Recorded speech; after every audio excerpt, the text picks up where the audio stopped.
Magandang araw po sa ating lahat mga kapatid, mga kaibigan, at sa lahat ng mga kapatira natin dyan sa Seventh-day Adventist Church.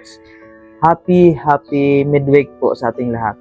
So, ang Bible verse po natin ngayon ay makikita po natin dito po sa aklat ng ikalawang Timoteo, chapter 1, verses 9. Atin po itong babasahin mga kapatid. Ito po ang sinasabi dito.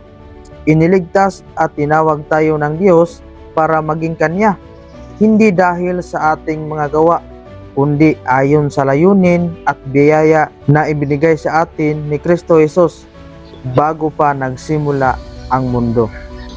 Okay, so kapatid, kaibigan, hindi tayo iniligtas ng Diyos dahil karapat-dapat tayo, kundi dahil sa Kanyang biyaya at layunin para sa atin. Bago pa man nagsimula ang mundo, alam na ng Panginoon ang Kanyang plano sa buhay natin sa pamamagitan ni Kristo Jesus.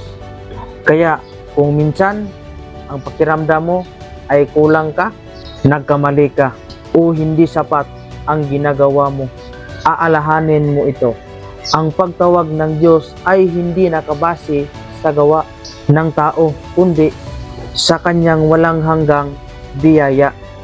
Kaya kapatid, kaibigan, magtiwala ka lang sa plano ng Diyos. Ang buhay mo ay may layunin. Ang biyaya ng Diyos ang dahilan kung bakit tayo ay may pag-asa, bagong simula at kaligtasan. Okay, so kapatid, kaibigan, yan po ang napakagandang mensahe natin ngayon sa araw na ito. So I hoping na na-bless ka sa ating Bible verse ngayon sa araw na ito, kapatid. So kung na-bless ka, please share this video para ma-bless din ang iba. So, yan lang po mga kapatid. Maraming salamat po sa inyong panonood. At God bless po sa ating lahat. Happy midweek.